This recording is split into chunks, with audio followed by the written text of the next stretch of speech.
independentemente de algum comentário que queira fazer àquilo que foi aqui referido, enfim, houve aqui várias coisas, enfim, o tempo das concessões deve ser o mínimo, deve ser o suficiente para haver o retorno do investimento. Tornou-se a falar, a gente já anda nisto há uns anos, de que as APs, enfim, não visam ter lucro. Pois, a gente sabe disso, mas o Ministério das Finanças vai lá sempre buscar os dividendos ao final de cada legislatura. Já sabemos, já tivemos legislaturas que anunciaram e proclamaram que não iriam buscar dividendos e lá foram buscar dividendos. É certo que menores, mas lá foram. Mas para quem anda no terreno e para quem tem responsabilidade de exportar ou de transportar ou de organizar as cadeias logísticas, os nossos portos só dão isto? Só podem contribuir isto? E eu, quando digo só isto, não é que seja pouco, atenção, não estou a... Mas conseguimos, como um todo, fazer mais do que isto? Temos esse potencial? Ou é uma questão de desorganização mental que nós temos todos, em termos de conjunto, de país, instituições? O que é que nos falta mesmo? Porque nós temos um potencial grande para isto. Está ligado? Está ligado? Muito obrigada. Eu agradeço à Transportes em Revista, agradeço à SRS o convite que fizeram ao Grupo ETE para estar aqui presente e começaria por dizer que é sempre bom encontrarmos à mesa e falarmos sobre assuntos que nos preocupam e este mote que me deu é efetivamente muito bom, mas não posso deixar de fazer um comentário sobre o que se passou na sessão anterior para dizer algo que para mim é muito importante. Eu acho que a concorrência é essencial, mas não é um fim em si mesmo, é um meio. E é um meio para alcançar um resultado. E o resultado é um mercado eficiente e competitivo. E, como tal, não podemos a todo o custo olhar para a concorrência como um fim, mas sim como uma forma de alcançar um resultado que todos queremos e que tem que ser uma concorrência num mercado em que efetivamente estamos a laborar. E, portanto, para responder à pergunta que agora, de forma mais direta, me fez, eu diria que os portos portugueses não competem entre terminais dentro do mesmo porto só, não competem só no mercado nacional entre portos nacionais, concorrem num mercado muito mais amplo. E, portanto, nós temos que olhar, em termos concorrenciais para os portos, de acordo com o seu interland, com o interland de cada porto, de cada terminal, em função das respectivas cargas, em função da respectiva vocação de cada terminal portuário.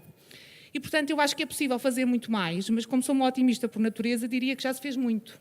Portanto, nós não estamos e não podemos olhar apenas para aquilo que é o momento atual, temos que olhar para aquilo que já foram os nossos portos. E a reforma de 93... de que tenho que falar, até porque a legislação mais recente data, é mais importante dessa altura, embora tenha havido, evidentemente, já bastantes alterações, nomeadamente na Lei do Trabalho Portuário, nomeadamente na Lei da Operação Portuária, no meu entender, de acordo com o Código dos Contratos Públicos, mas, apesar disso, eu diria que já se fez muito. Os nossos portos estão muito mais competitivos. Nós movimentamos muito mais carga. Por isso é que eu digo que o modelo que temos atualmente não é necessariamente mau. Porque se fosse mau, não teríamos... Não está esgotado, Andréa? Eu acho que nós temos sempre que nos reinventar, mas não é reinventar olhando apenas para o nosso umbigo. Nós temos que olhar para aquilo que os nossos concorrentes, e os nossos concorrentes não são o terminal ao lado. É o Interland em que atuamos. E nessa medida, houve inclusivamente várias referências no painel anterior, a uma questão que considero essencial, que é o que os portos espanhóis estão a fazer.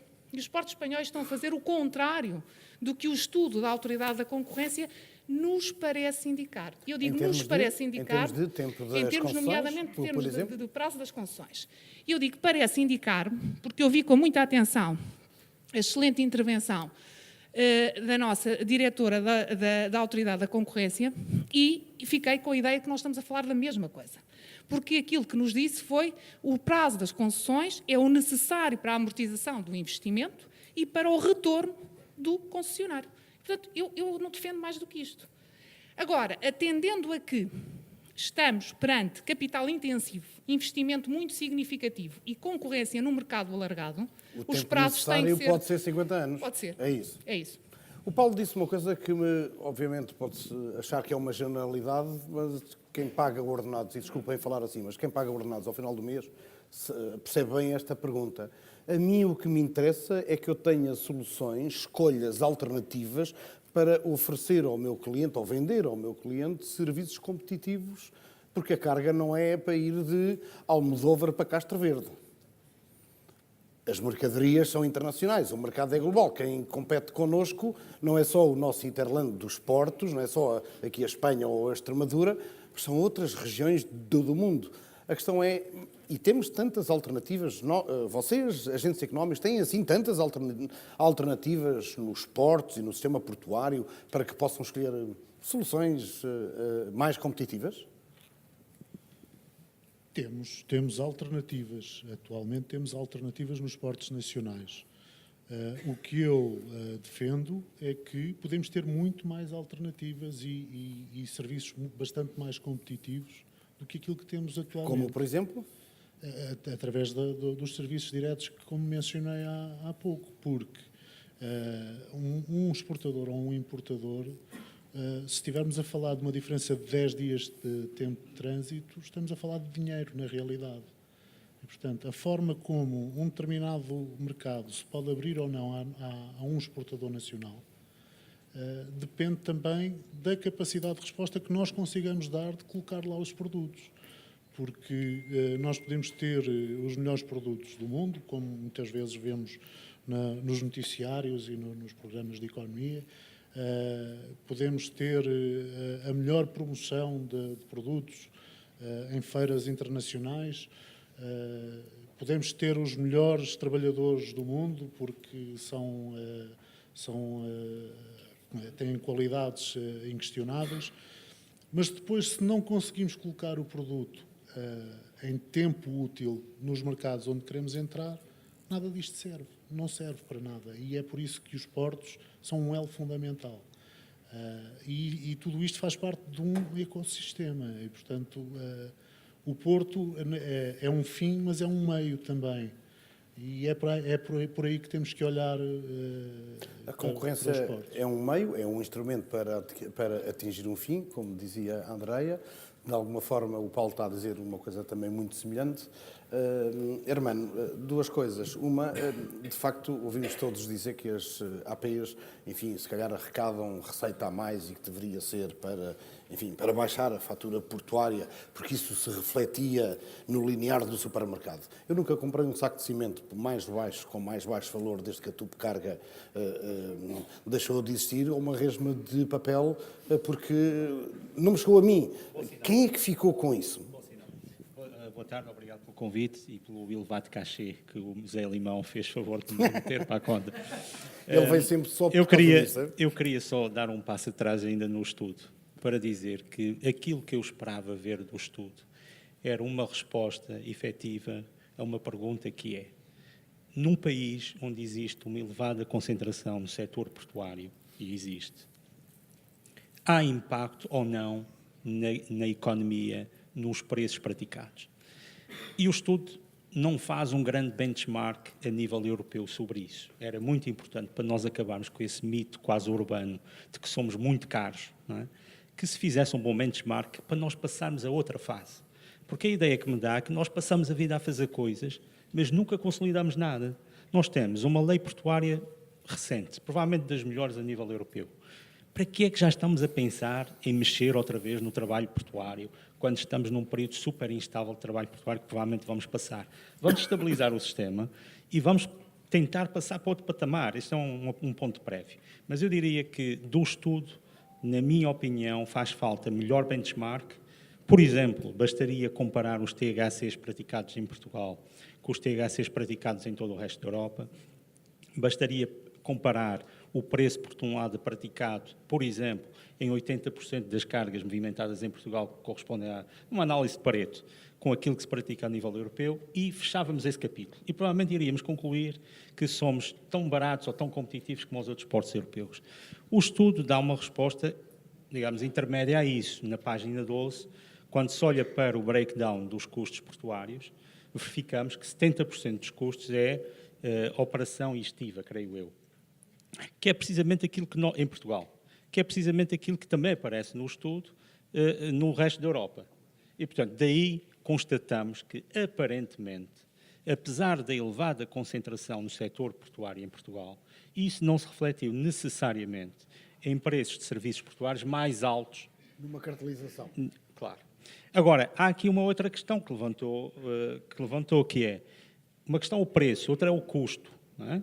Eu posso pagar 4 euros por tonelada de uma determinada carga em Portugal e na Europa também 4 euros, mas provavelmente o serviço que eu tenho é diferente. Leva mais tempo a carregar e provavelmente eu tenho que pagar demoras de navios e por aí fora. Isso já é uma fase 2, não é? Mas numa fase 1, desmistificar esta coisa que nós somos muito caros e passar depois à fase seguinte. E provavelmente também no estudo, esta questão do porque é que no mercado quase cartelizado os preços depois não se refletem, não há um abuso de poder ou de posição dominante. Porque há aqui uma coisa fundamental, é a caracterização da procura. Quem é a procura dos terminais em Portugal? A procura, nós estamos a falar de uma procura que tem poder negocial. Não é? Portanto, estamos a falar de linhas, grandes carregadores, que eles próprios têm poder negocial. E também têm capacidade de ir buscar alternativas fora. Dou-vos um exemplo, no nosso caso, no caso da Altri. Nós monitoramos constantemente aquilo que são as taxas de frete de contentores entre Portugal e o Far East, que é o nosso mercado mais importante. E quando verificamos que há diferenças grandes entre Portugal e o Far East, e muitas vezes há, nós fazemos expedições via Norte da Europa e enviamos para o Norte da Europa. Portanto, nós temos uma alternativa a Portugal, consolidando contentores do Norte da Europa, nomeadamente em Roterdão, e aproveitando, ao fim e ao cabo, o desequilíbrio de fretes entre um e outro. E vamos fazendo isso. Ou seja, há alternativas para os grandes carregadores e há alternativas para aqueles que são os clientes dos portos portugueses. E daí que eu acho que, de facto, esta aparente cartelização, não é? Que não é a cartelização que ninguém fala, não é? Mas essa aparente cartelização não se manifesta em preços mais altos. Agora, relativamente ao país tem que dar mais, aquela pergunta que fazia, e depois à questão das administrações portuárias, acho que o país pode dar muitíssimo mais, naturalmente, mas o país, para dar muitíssimo mais, tem que ser uma plataforma de comércio, não é? Para o resto da Europa, nomeadamente, porque a nossa carga está esgotada. Os 95 milhões ou 100 milhões de toneladas que nós movimentamos em Portugal serão esses para sempre, ou tendencialmente mais ou menos isto. Agora, temos é que passar para a fase 2, que é ir buscar mais, naturalmente. E isso é noutros mercados. Quanto às administrações portuárias, a questão que levantou diretamente. Por exemplo, nós tivemos um exemplo, depois os resultados não foram eventualmente aqueles que nós pretendíamos, foi muito interessante. No caso da Figueira, eu estava como presidente da comunidade portuária e negociamos então com a comunidade portuária um esquema que parece fazer muito sentido para aquela administração portuária, que foi fixar os EBITDAs da administração portuária em função do plano estratégico, ou seja, a administração portuária faz face às necessidades decorrentes do plano estratégico, limita o EBITDA a um determinado montante e garante serviço. E o que é que era o serviço ali? Era praticamente a questão da acessibilidade marítima. O que fizemos foi dragagens. O que dissemos foi: cada vez que a acessibilidade marítima baixar num determinado nível, suspende-se o pagamento de taxas. Isto para resolver aquela questão da tupe-carga, que em seu tempo foi anulado, ficaram sem receitas, e fizemos esse esquema. Ou seja, fixámos um EBITDA, creio eu, 200 mil euros anuais, tudo o que fosse acima desse EBITDA seria devolvido aos carregadores, no exercício seguinte, não é? E assim tínhamos um modelo relativamente equilibrado. Portanto, é uma de alguma forma, o Porto de Aveiro sobreviveu. O Porto da Figueira sobreviveu, e seria o caos quando se retirou a tupe-carga, seria o caos, porque efetivamente o Porto tem uma responsabilidade à volta de 1.400.000 euros de dragagens anuais e tinha relativamente poucas receitas, não é? Essa foi uma forma equilibrada de gerar receita, mas ao mesmo tempo, se eventualmente o Porto não necessitasse de tanta dragagem, e há anos que não precisa de tanta dragagem, baixava-se a receita. Então, é uma forma equilibrada de buscar as coisas. Oh, Rui, o shipping está hoje a sofrer, desde há uns anos a esta parte, 2, 3 anos, um movimento de concentrações, alianças, uniões de facto, enfim, aquilo vale tudo, aquilo vale um bocado tudo, mas vale tudo porque tem que valer tudo, porque de facto existem várias geometrias variáveis, todas elas para poder ganhar em eficiência, baixar custos, ser mais competitivo. E, portanto, estas coisas da concorrência, se a gente alargar isto, que é, enfim, a nossa preocupação do país, da concorrência do país, eu até percebo, eu preferia mais que houvesse uma preocupação na transparência do que propriamente na concorrência. Eu preferia, e todos vós também, com certeza, que preferiam. Pelo menos a gente sabia para quem é que estava a pagar e para onde é que, e quem é que o tinha. Pronto. Mas o que é certo é que, invariavelmente, no nosso país, e até muito na realidade lá fora, aquilo que é a concorrência vai dar sempre quase ou a monopólios, ou a duopólios, ou a triopólios. O que nós hoje temos nas concessões portuárias não é nada mais nem nada menos do que o resultado de uma dinâmica de há 20 anos de liberalização desse setor, que depois, enfim, teve as suas dinâmicas próprias da economia. Umas empresas foram abaixo, outras foram adquiridas, outras formaram-se grupos, robusteceram-se outros, e, portanto, hoje chegamos a uma situação de fruto da concorrência de há 20 anos. Agora está-se a pôr em causa que, se calhar, quer dizer, quando é que isto para? Quando ainda por cima temos a escala que temos e a dimensão que temos, e temos o porto de Algeciras, que movimenta mais mercadorias do que o todo nacional. Ainda vamos nós aqui estar preocupados com, enfim, arranjar mecanismos para sermos mais concorrenciais num mercado ou numa atividade onde que precisa de escala, capital intensivo, e, portanto, não existe, enfim, essa dimensão para aplicarmos as regras tout-court da concorrência? Por isso é que eu referi na minha intervenção que precisamos de olhar para estas coisas com algum pragmatismo. Ou seja, eu diria que Portugal, o grande desafio em termos portuários que eu considero que nós temos nesta altura é um desafio de capacidade em vários portos nacionais e em alguns portos-chave. E que esse desafio de capacidade é maior do que o desafio de gerar concorrência, sendo que a maioria da concorrência em Portugal é entre portos, e esse efeito foi sendo desenvolvido ao longo do tempo. O que nos leva para outra restrição de capacidade que tem a ver com a intermodalidade, ou seja, nós vimos até recentemente nos surtos de greves que assolaram a parte portuária no país, que toda a parte intermodal foi colocada debaixo de uma enorme pressão, o que limitou muito a concorrência interportuária, que seria muito mais facilitada se esse nível de intermodalidade tivesse mais desenvolvido. E por isso é que nós, ao nível da AGESPOR, faz já alguns anos que, mesmo assistindo ao crescimento fantástico dos volumes que são movimentados nos portos, vimos dizendo que muitos portos têm problemas de capacidade. Leixões tem um problema enorme de capacidade que já devia ter sido endereçado há vários anos e que ainda não está endereçada. Figueira da Foz tem um problema de capacidade. Sines tem um problema de capacidade, e eu acho que esse é um dos grandes desafios que existe atualmente no sistema portuário português. É preciso capacitá-lo para um novo patamar de volume e um novo patamar de ambição, para podermos concorrer com Algeciras, para podermos concorrer com Valência, para podermos concorrer com Tanger-Med.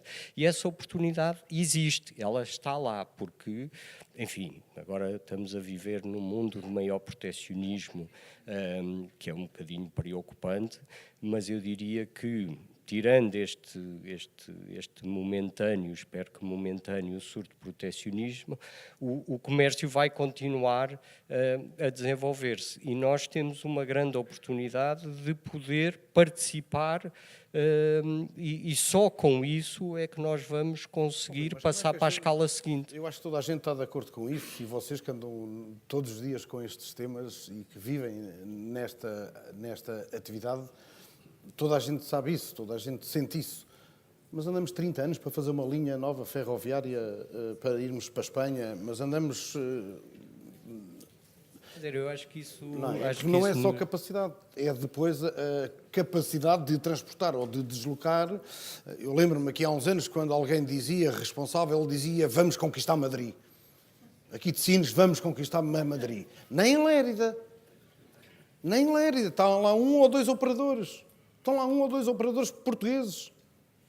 Eu acho que isso nos levaria a um debate que extravasa muito o setor marítimo portuário, porque isso tem a ver com um debate de política nacional e sobre as prioridades políticas nacionais que foram decididas ao longo destes últimos anos, quer em termos de investimentos na modalidade, ou seja, com um grande foco na modalidade rodoviária e com um foco muito menor nas outras modalidades, E também com a questão do investimento público, do nosso nível de endividamento, enfim, íamos para uma discussão que eu acho que não é o nosso objeto hoje, mas que é forte.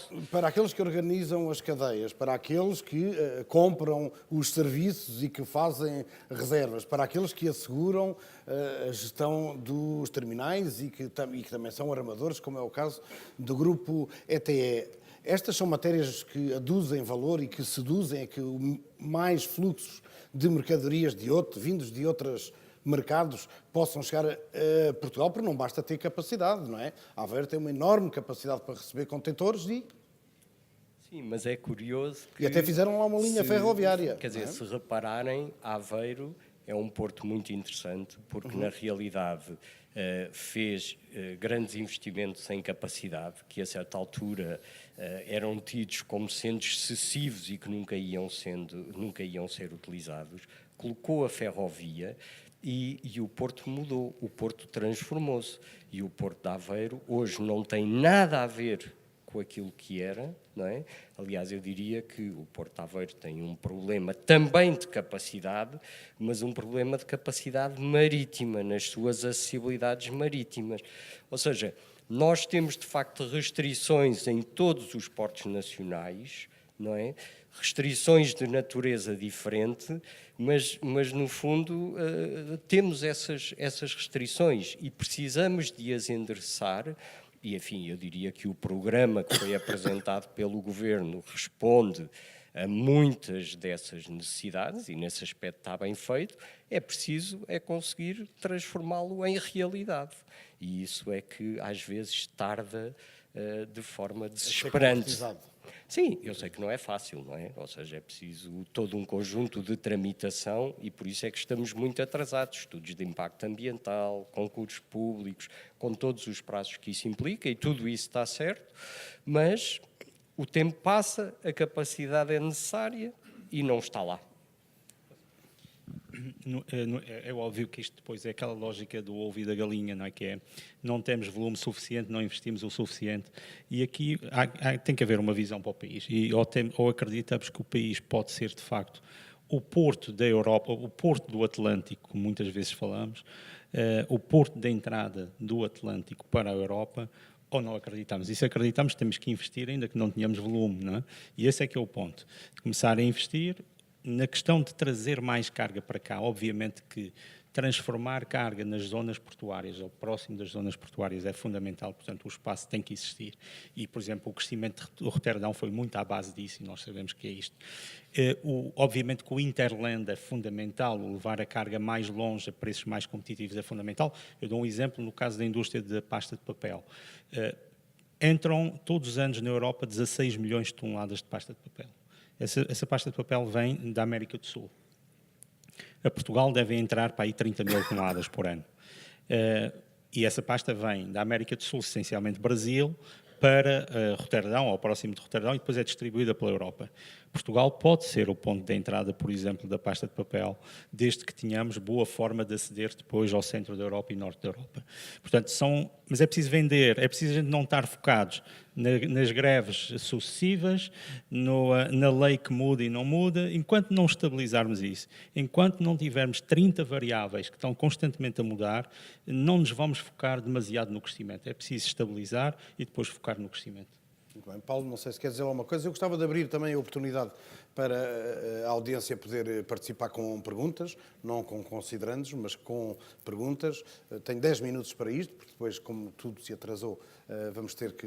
Esta sessão tem que ser mais rápida e, portanto, quem quiser fazer alguma questão aos convidados aqui presentes, que levante o braço, que se identifique. Paulo. Sim, é assim, pegando um bocado no que o Rui estava a falar, não podemos dissociar a questão política deste assunto da concorrência nos portos ou da competitividade dos portos. E porque o principal impedimento tem sido, efetivamente, a política que se tem seguido nos últimos 20 ou 30 anos. Portanto, enquanto não conseguimos mudar as mentalidades a nível do poder político, enquanto não tivermos uma forma de atuar, ou enquanto não mudarmos o poder político na sua forma de atuar porque estabelece planos estratégicos que a 4 anos, em ciclos eleitorais, não vamos conseguir mudar o que quer que seja. Vamos ter aqui N debates sobre este assunto, ou sobre a concorrência, ou sobre a falta de capacidade, sobre o que quiserem, porque o cerne da questão está todo no poder político. Tem que passar por uma mudança de mentalidade. Eu abordei também há bocado na minha intervenção a questão da mão de obra.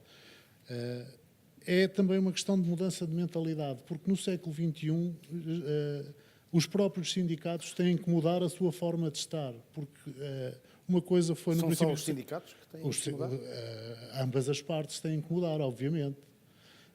A mentalidade é uma mudança de mentalidade. É difícil, tem que passar por geração, mas tem que só operar essa mudança. Aquilo que aconteceu em Setúbal também não é um bom exemplo daquilo que aconteceu no setor empresarial, chamemos-lhe assim. Não, é um péssimo exemplo. É um péssimo exemplo e depois vai-se a revelar, enfim, num estrago imenso, não é? Exatamente. E depois temos que ter consciência que o país só é viável intervindo no comércio internacional. Portanto, aquilo que produzimos não chega para nós vivermos. E, portanto, só... Enquanto isso não se mudar, não há... Enquanto isso... E parece que estou a falar de uma coisa básica e de uma coisa óbvia, mas é nas coisas óbvias que temos que encontrar as soluções. Andréia, o Grupo ETE acabou de assinar este fim de semana, sexta-feira, em Cabo Verde, enfim, dou-lhe essa oportunidade de dizer, mas queria-lhe fazer uma pergunta que há muito que o Grupo ETE percebeu que, enfim, a carga em Portugal é o que é, os terminais são o que são, muitíssimo valor com certeza, mas que não é suficiente para poder crescer. E daí ter encetado uma estratégia de ir à conquista de outros mercados e de novas oportunidades, seja na América do Sul, seja até, enfim, no Hemisfério Sul, nomeadamente em Cabo Verde. Muito obrigada, Zé. O Grupo ETE, porque eu penso que todos conhecem, com 82 anos de existência, está no setor marítimo-portuário e nas diferentes áreas do mesmo. Portanto, desde a área marítima, como armador, a área fluvial, também como armador, mas agora fluvial, nas operações portuárias, na logística e no agenciamento. Portanto, digamos que um grupo que está de forma sólida e consistente nestas diferentes áreas do setor marítimo-portuário. É aquilo que sabemos fazer e penso que bem. Relativamente à nossa presença, estamos presentes em termos nacionais em todos os portos, como operadores portuários, em termos continentais. Como sabemos, os Açores não têm concessões portuárias e a Madeira também só tem uma licença. Portanto, naqueles que têm concessões, nós estamos presentes em todos e operamos também como operador portuário no Porto de Aveiro, que ainda tem um regime de licenciamento e não de concessão, mas embora seja um porto principal.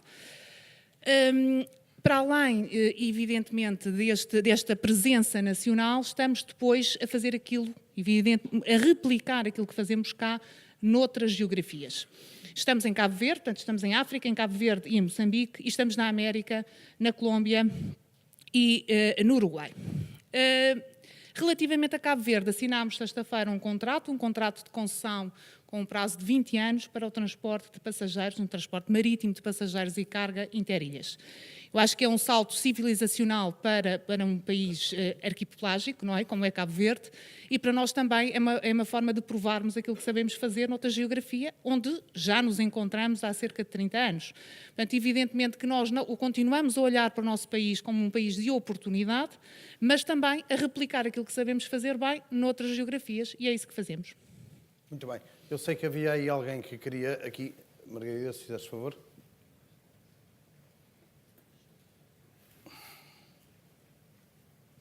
Boa tarde, Miguel Vieira de Castro. Acho que já me ouviram falar, se calhar, de mais. Só uma pequena questão, porque esta parte eu ainda não consegui perceber. Portanto, no estudo somos acusados de não trazer mais navios para os portos, os pilotos, e eu gostava de perceber como é que nós conseguimos fazer a tal transformação de produto nos portos, não é? Entrada de matéria-prima, exportação de produto final, como é que conseguimos atrair investimento para as áreas portuárias. O Porto de Sines é um caso disso, não é? Temos uma zona de atividade logística enorme, porque é que nós não conseguimos ocupar a indústria? Era isso que eu gostaria de Miguel, por acaso saber. sabe quanto é que é o metro quadrado das aulas em Sines? É acima de 2 euros e qualquer coisa, está em decreto de lei. portanto, para fixar a indústria, e há mais uma taxa de serviços. Isso capta investimento? É uma pergunta que estou a mandar para Eu não sei lá. porque não é a minha área, mas é como, A minha também não. como eu gostava de ver o sim. Porto dinamizado, porque eu, apesar de ter um ordenado fixo, quero que a minha autoridade portuária me continue a pagar o ordenado, e acho que a economia é bom para tudo todos. fixo, não há tudo variáveis, bom, não é? há variáveis. E, portanto, o subsídio de refeição é de variável, quando estou de férias não recebo. Mas acho que toda a gente acontece a todos. E, portanto, acho que era um produto... Porque eu nunca vi isto, não se vê que política de incentivos é que há, o que é que os stakeholders querem para conseguirem fixar a indústria à volta do Porto e então assim aumentarmos o movimento portuário, porque do consumo, como já vimos, está esgotado, não é? Obrigado. É essa a pergunta, como é que se fixa investimento Eu falei na área transformação, mas portuária? só lhe podia responder diretamente a essa pergunta se fosse político. Como não faço a mínima ideia como é que se resolve isso. Mas há uma forma que eu acho que é uma dica que eu posso deixar.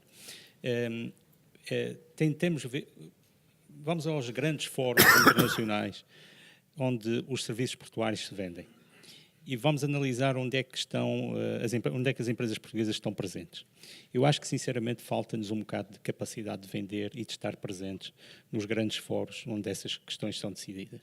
E, portanto, é uma dica. Eu vou a alguns e não vejo as empresas portuguesas representadas.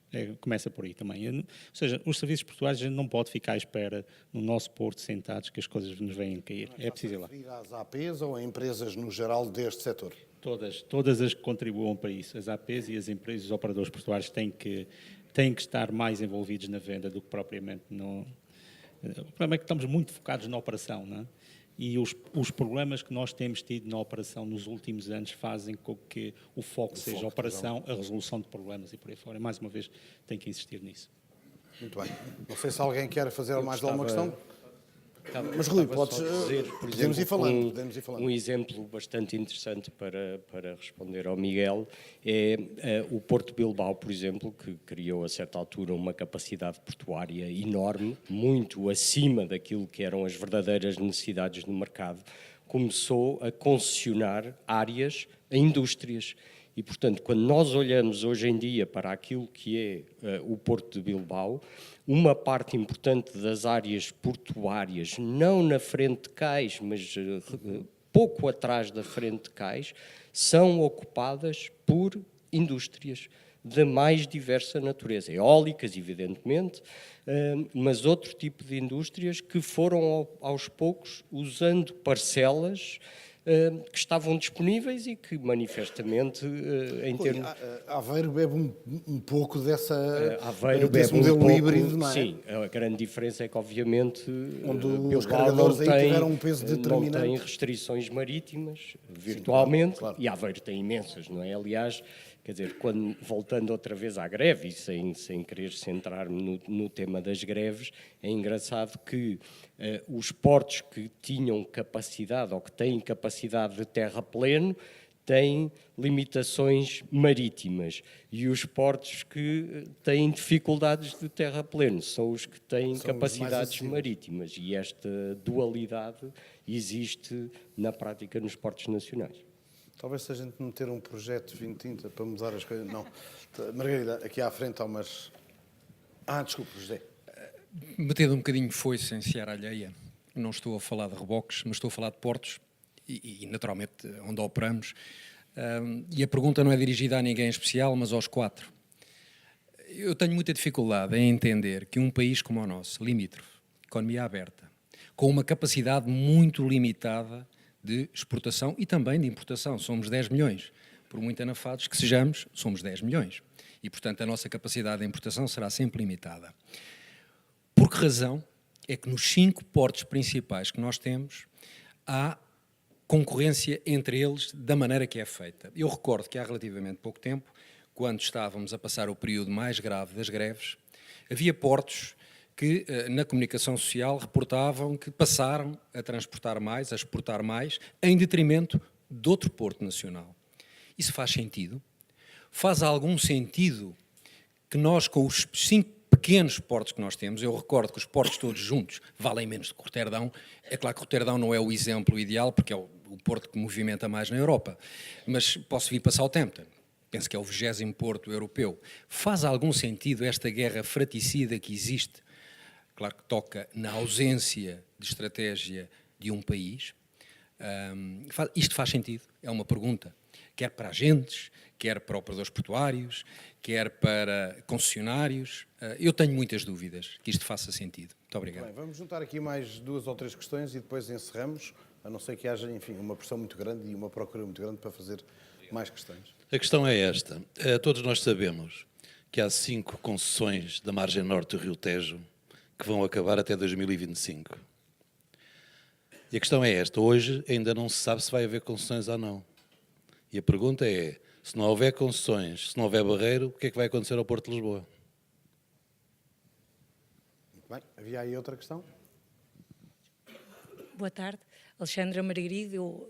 Eu sou advogada de um grupo de empresas proprietário de reboques portuários e a pergunta é dirigida ao Rui, porque foi o Rui que tomou uma posição pública relativamente a este assunto. E o Rui conhece melhor do que ninguém, ou tão bem como muita gente que aqui está, a realidade dos portos nacionais. Como é que se pode defender, como foi defendido, e o Rui subscreveu as recomendações da Autoridade da Concorrência relativamente aos reboques portuários, quando estamos a falar de uma atividade de capital intensivo? Um investimento de reboques portuários com qualidade, eficazes, com segurança, é um investimento que representa milhões de euros. Falarmos como um modelo ideal, o licenciamento precário de 1 ano, faz sentido, e o Rui que conhece os portos faz este sentido, e portanto dizer aqui que o licenciamento é o modelo ideal para um operador global como a Svitzer, que tem a Maersk atrás dele, que lhe dá a proteção de poder ir para o exterior e negociar contratos no exterior, é fácil.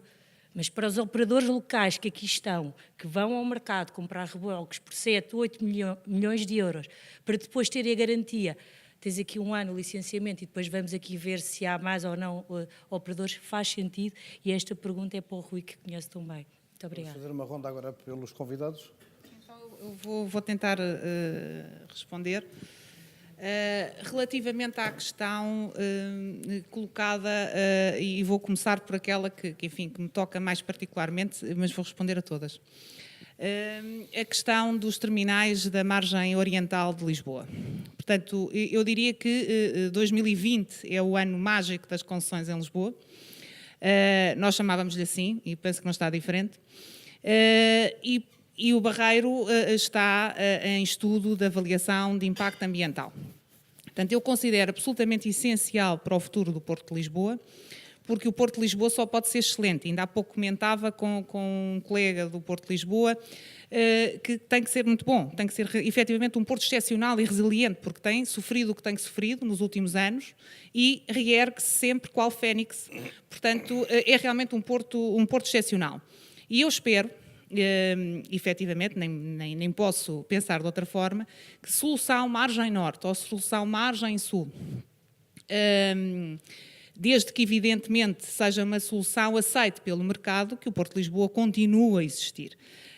Evidentemente que 2020 é amanhã e, portanto, as soluções urgem e têm que ser tomadas com rapidez. Estando ainda em estudo de avaliação de impacto ambiental, o Barreiro tem que se olhar para as concessões da margem norte com urgência e com prioridade, o que eu sei que o Porto de Lisboa está a fazer e, portanto, que deixa essa uma preocupação relativamente às áreas portuárias. Ainda há pouco falávamos de investimento. E eu dizia que é essencial o investimento, mas o investimento portuário só pode ser feito nos portos. E os portos têm que ser junto à linha d'água. E junto à linha d'água concorre com o turismo. Nós, evidentemente, somos muitíssimo apelativos e ainda bem, o turismo tem crescido, tem dinamizado a nossa economia, acho excelente. Acho que as frentes ribeirinhas dão para tudo. E os portos não podem estar noutro sítio. Os hotéis, as esplanadas, as ciclovias podem estar. Os portos só podem estar junto à linha d'água, não é? Seja rio, seja mar, só ali é que podem estar e, portanto, comprometer o futuro da economia de um país. E acho engraçadíssimo porque cada vez que se fala na economia, na exportação, etc., aparecem os contentorzinhos e os terminais portuários, invariavelmente. Portanto, parece que, afinal, os terminais portuários e os contentorzinhos são importantes, mas só são de vez em quando, porque depois, noutras, são uma chatice. Não é? Portanto, não tem uma barreira, não é? Mas é uma barreira se for um contentor, se for um edifício já não é uma barreira. Portanto, eu acho que nós temos que olhar com muita atenção para aquele que é o futuro dos portos portugueses, sobretudo aqueles que, como Lisboa, sofrem de uma pressão turística / económica muito significativa e temos que, juntos, unir-nos para proteger aquilo que é um ativo nacional. André, diga-me só uma coisa na sequência e depois passávamos ao Paulo Paiva. Até porque a Andréia passou por essa casa e, portanto, deve ter sentido... Claro, imagino que sim. Como é que se entende que o Porto de Lisboa, sendo, enfim, um porto de referência, porque é na capital, obviamente, é o único que não tem um plano estratégico exatamente para definir aonde é que fica o contentor e a bicicleta? Sabe que o Porto de Lisboa, e eu comentava isso, enfim, com outros administradores portuários, e dizia, o Porto de Lisboa, a pessoa vai trabalhar de manhã, nunca sabe o que é que vai acontecer. Portanto, a organização do dia é sempre catastrófica, porque a pressão é contínua. E, portanto, enquanto noutros portos, o principal problema é a operação portuária, portanto, é o desenvolvimento do Porto, no Porto de Lisboa pode acontecer um bocadinho de tudo. E aqui os interesses são múltiplos, a área de jurisdição também é muito grande, não é? Portanto, é um porto descontínuo, não é? Não há uma portaria e entra-se para dentro do porto. São Portanto, 14 câmaras? São 11 municípios. São 11 municípios na margem norte, na margem sul. Nestes 11 municípios temos municípios de peso, como Lisboa, não é? Os interesses são muito diferentes e, portanto, conflituam áreas dedicadas à carga, dedicadas aos passageiros, dedicadas a outras atividades lúdicas e portanto, eu diria áreas marítimo-portuárias diretas ou indiretas, como a náutica de recreio, a marítimo-turística, e depois outras completamente estranhas, como os restaurantes. A circunstância que Lisboa vive é adutora de um investimento, porque o investidor quer é sossego, estabilidade e saber com o que conta daqui, seja por um ano, seja por 2 anos, seja por 10 anos, seja para equipamentos pesados, enfim, fortes investimentos, capital maciço, falou-se aqui, em 20 ou 30. Quer dizer, quando se fala, se calhar, tudo o que está aqui vai para a outra margem. Se calhar a Bobadela deixa de existir, porque as Jornadas Mundiais da Juventude vão para lá fazer umas coisas e já agora aproveita-se. Quer dizer, eu, se fosse investidor, aqui não era de certeza o sítio para eu investir. Eu acho que o Porto de Lisboa ou sofre desse problema, da necessidade de clarificação sobre aquilo que vai ser o seu futuro e sobre a necessidade de estabilização dos investimentos, até porque os investimentos são investimentos avultados. Também toda a organização logística à volta de um porto como o Porto de Lisboa, com importância na distribuição como é o Porto de Lisboa, é algo também que se mudar a localização do Porto, ou se mudar, também tem que ser toda ela repensada. Portanto, digamos que é absolutamente essencial definir-se o futuro do Porto de Lisboa. Evidentemente que o futuro do Porto de Lisboa depende não só de decisões estratégico-políticas, da administração portuária, dos interesses dos concessionários, como também, às vezes, das próprias autoridades ambientais, das decisões que vão ser tomadas. Portanto, há aqui, digamos, mas não se pode ficar sem Porto de Lisboa, esta é a minha opinião. Portanto, seja na margem norte, seja na margem sul, eu acho que o Porto de Lisboa é absolutamente essencial. Evidentemente que greves como aquelas que nós tivemos aqui no Porto de Lisboa, nestes últimos anos, também não ajudam a que se perceba, fora do setor marítimo-portuário, a necessidade e a importância do mesmo. Porque é certo que o país continuou a funcionar e os portos que responderam foram os portos de Leixões e os portos de Sines. Porquê? Porque são aqueles que, apesar de tudo e apesar de estarem muito sobrecarregados, continuam a ter capacidade. Se bem que deu jeito para justificar o decréscimo enfim, do nosso PIB e tal, mas isso é outra conversa. Muito bem. Paulo, não sei se queria dizer alguma coisa. Estamos na última ronda. Em relação à pergunta sobre a concorrência entre portos que colocou, não se trata de uma verdadeira concorrência, porque o mercado, e eu falo-lhe da minha perspectiva, portanto, dos clientes que me abordam, se não tenho solução no Porto de Lisboa, por exemplo, o que o cliente me pede é que eu lhe arranje uma solução e que pode passar pelo recurso a um outro porto em Portugal ou pode passar por meter a carga num caminhão para um porto em Espanha ou para o norte da Europa e, portanto, o que interessa é apresentar uma solução. Não é por vontade própria do Porto que ele está a fazer concorrência. Leixões-Lisboa, Sines-Lisboa, Sines-Leixões, não há essa vontade própria do Porto. Ou não é uma variável que o Porto controle. Portanto, exatamente, a Andréa há pouco disse bem que é a solução aceita pelo mercado. E, portanto, não podemos verdadeiramente falar em concorrência entre portos.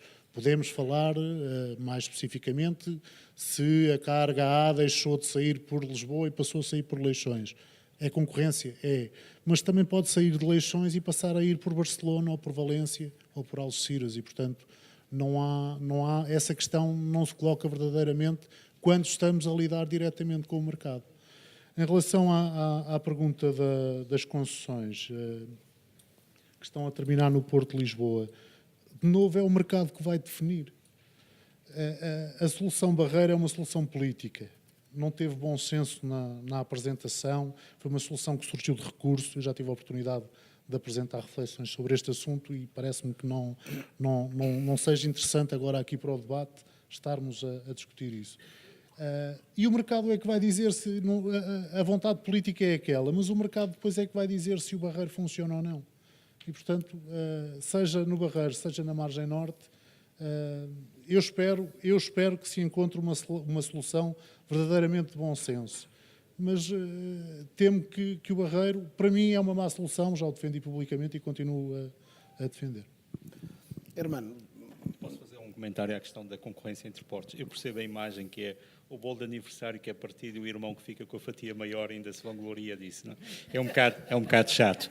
Mas, um irmão, mas de facto, eu diria que a concorrência entre portos não é necessariamente, aliás, é positiva, mas será aquela concorrência em que a mesma administração portuária, que tem 2 portos, não é, se vangloria de que num determinado porto fez mais carga que no outro. Isso sim é péssimo.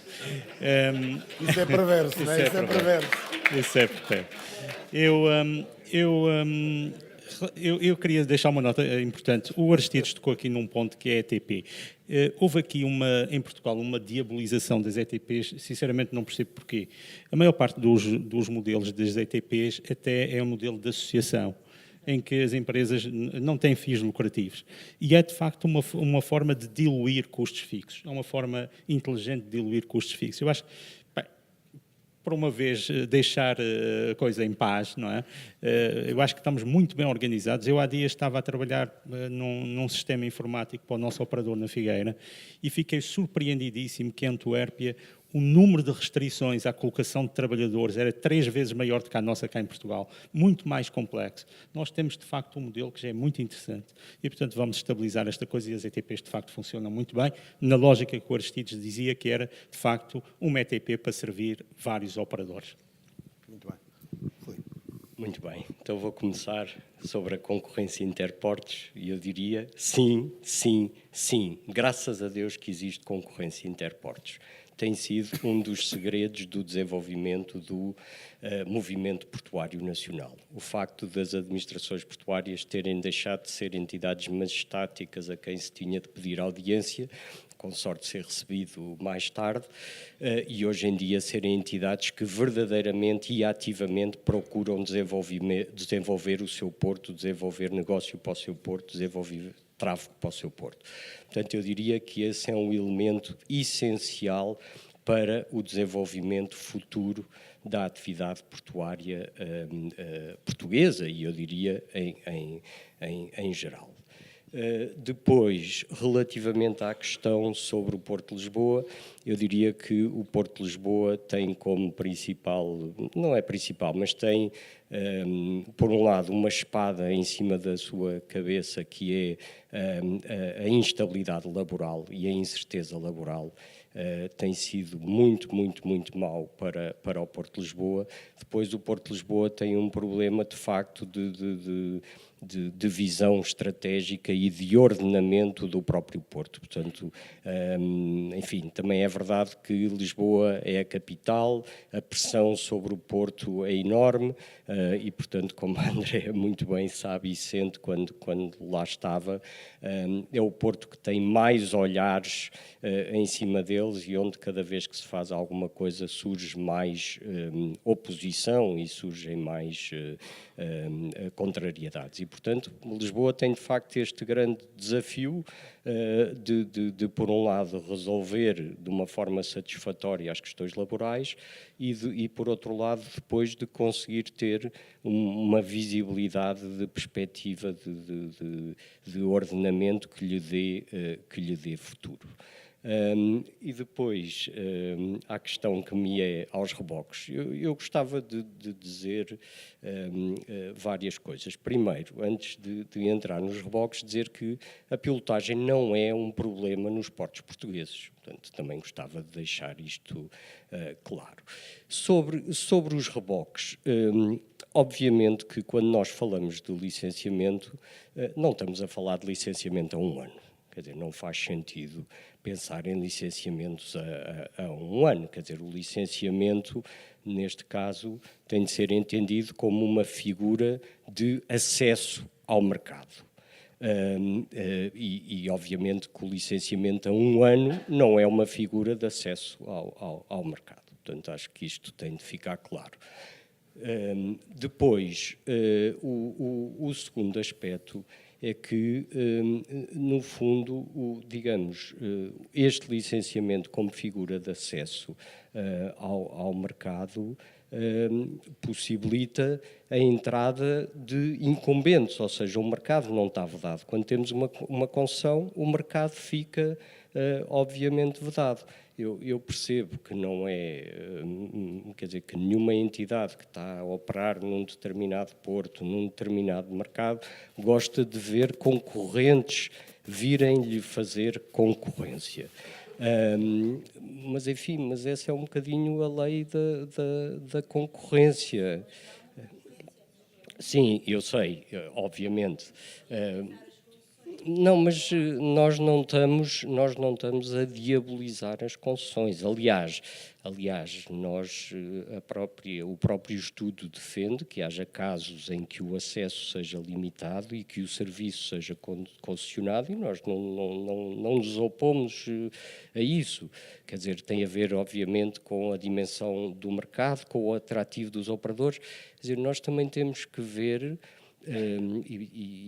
quer dizer, e pronto, não vou ficar muito popular por dizer isto, mas que, quer dizer, que as indústrias mudam e transformam-se ao longo dos tempos. Quer dizer, na nossa própria atividade de agentes, eu ainda sou do tempo em que em cada porto havia os agentes daquele porto, e ainda há portos hoje onde existe um pouco essa realidade, mas o mercado foi-se transformando ao longo do tempo e hoje em dia temos cada vez mais agentes que têm uma dimensão nacional e digo mesmo, quer dizer, nós, e agora já não falo como a Aspor, falo como empresa, nós temos uma noção estratégica que mesmo a dimensão nacional já não é suficiente para nós e que nós temos de passar para uma dimensão regional. Quer dizer, isso são questões que, quer dizer, que obviamente eu não posso resolver para cada um dos operadores existentes ou incumbentes. Quer dizer, nós aqui estamos a discutir princípios orientadores da organização dos mercados e não a situação específica de cada um dos operadores que participa neles. E, obviamente, quer dizer, aliás, no próprio serviço de reboques, muitas vezes o incumbente também tem vantagens, não é? Porque ninguém se vai meter num mercado onde está lá outro, se não por uma razão estratégica importante, porque sabe que a sangria é grande, não é? E, sobretudo, sabemos que nos mercados onde há 2 operadores, o duopólio, a economia é o único mercado onde não há equilíbrio, não é? E, portanto, quer dizer, as coisas não são simples e não são simpáticas. Agora, claramente, não estamos a falar de licenciamento a 1 ano, o licenciamento tem de ser uma regra de acesso ao mercado que não pode ter um limite temporal para as pessoas estarem dispostas a fazer o investimento, porque pela própria natureza do licenciamento, a abertura do mercado é dada pela possibilidade de entrada de outros concorrentes. E é isso que limita a posição competitiva dos incumbentes. Muito bem. Mas- Agradeço aos convidados muito a vossa presença e a vossa disponibilidade e, portanto, dava por encerrado este painel.